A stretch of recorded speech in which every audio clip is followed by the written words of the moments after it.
9. Esto es la rotativa del aire en el día 78 de la emergencia por el coronavirus. Vamos a ocuparnos, tal como ya lo habíamos anticipado, de la situación crítica que atraviesan los Estados Unidos. La muerte de George Floyd en Minneapolis ha desencadenado protestas en múltiples estados de los Estados Unidos, llegando incluso a el mismo Washington, D.C., a pocos metros de la Casa Blanca. Hoy Donald Trump ha dicho que moviliza al ejército y que anuncia que las revueltas que estamos viendo por la muerte de Floyd sean consideradas terrorismo interior, así como lo está escuchando. Vamos a tomar contacto con la periodista Janet Rodríguez de la cadena Univisión desde Washington, D.C. Janet, un saludo a la distancia, muy buenas noches. Muy buenas noches y muchas gracias por la invitación. ¿Cuál es la situación a esta hora de la noche, Janet, sobre todo tras el anuncio de Donald Trump, que lo venía comentando en la presentación, de la movilización del ejército, previa exhortación o llamado de atención a los gobernadores de parte de Trump de que no sean débiles, que apliquen la fuerza o si no, va el ejército? ¿Cuál ha sido la reacción de la población en las calles de Washington y en los Estados Unidos? Mira, en Washington estamos en toque de queda desde las 7 de la noche y justo a las 6:30 la Guardia Nacional, que ya está desplegada, más de 1,000 miembros de ellos aquí en la ciudad capital, empezaron a desplegar y a tirar estas bombas lacrimógenas. Fuimos testigos de ellos, tuvimos que salir corriendo. Así que media hora antes de que empezara el toque de queda ya trataban de dispersar a la multitud que estaba manifestándose pacíficamente. No había disturbios, no se le estaba tirando nada a la policía, no había razón más que empezar a dispersar y empezar a hacer cumplir este mandato del presidente. Sin embargo, la alcaldesa de aquí de Washington, que en realidad tiene jurisdicción de lo que pasa en su ciudad, efusivamente criticó esto de que media hora antes de ya se estuviera disparciendo a la población que estaba manifestando tan pacíficamente a través del país. Y esta noche estamos viendo manifestantes nuevamente. Cuando cae la noche empiezan los disturbios. Esperemos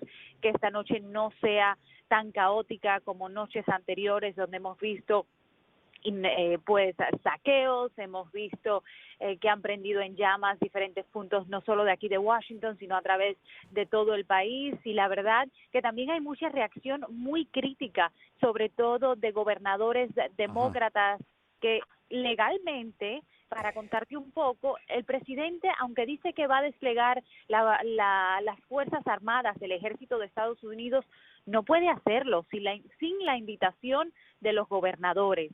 Y ya algunos gobernadores están diciendo que este mensaje es muy peligroso, sobre todo llamarlos débiles y decir que no tienen el poder y que no lo están haciendo bien. Y esta noche hay algunos gobernadores que están rechazando esa militarización que el presidente propone. Así es, ya antes, y cito sus términos, había llamado idiotas a algunos gobernadores, pero esa era mi siguiente pregunta, Janet. ¿Puede ordenar Donald Trump el despliegue de las Fuerzas Armadas en los estados o se trata solo, o debiera tratarse solo de una recomendación? ¿Tiene facultades legales en base a la Constitución de los Estados Unidos o a las leyes aplicar esta decisión de sacar a los militares a las calles?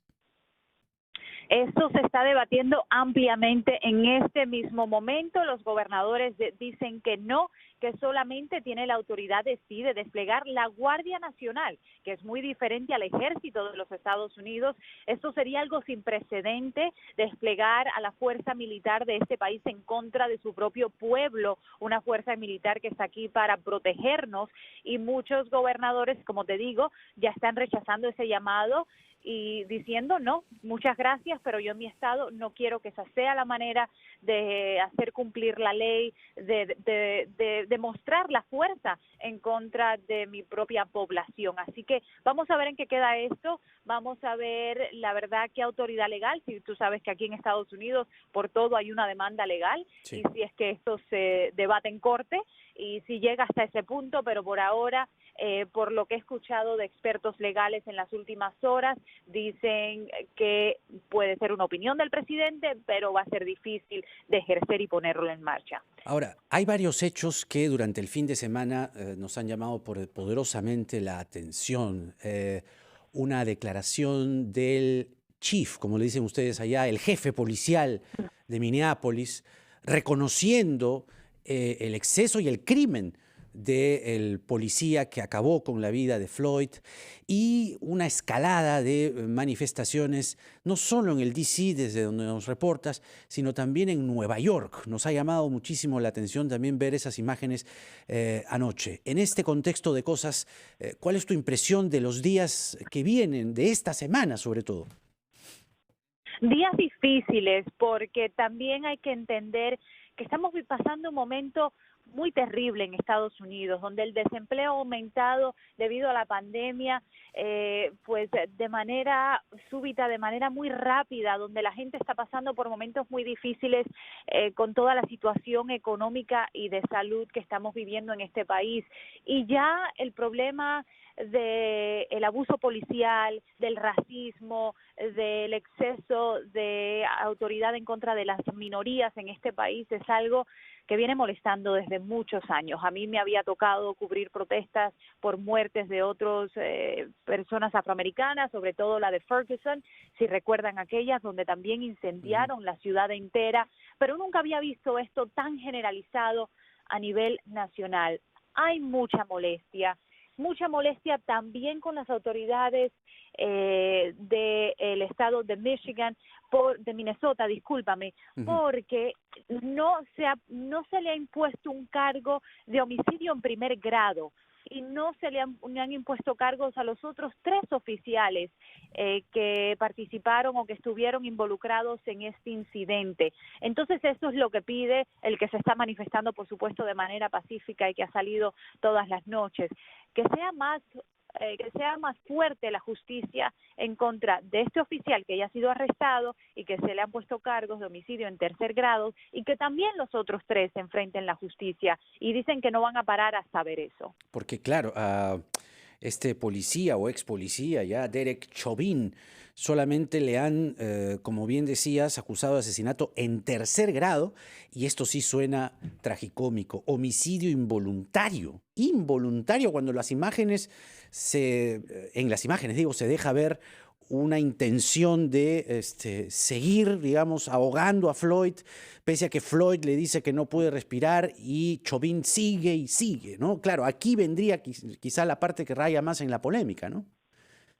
Claro, y por una parte el experto legal te dice, bueno, la intención es muy difícil de comprobar en corte, y si queremos ser exitosos en mandar a este hombre a prisión y que pase 20 años tras las rejas castigado por lo que hizo, pues no podemos pedir un homicidio en primer grado, porque a lo mejor no podemos comprobar esa intención. Pero por otra parte tienes los manifestantes que dicen, no es suficiente. Claro. Él sí lo hizo con intención y necesitamos ese tipo de justicia para que se frene todo lo que ha venido sucediendo por muchos años en este país en contra de las minorías.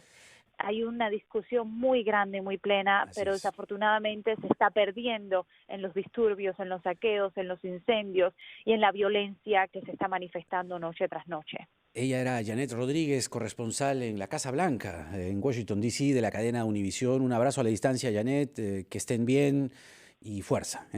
Muy buenas noches. Muchas gracias, buenas noches. Hasta luego. Esa es la situación en los Estados Unidos. Realmente muy, muy preocupante lo que pasa por allá. Pausa y volvemos.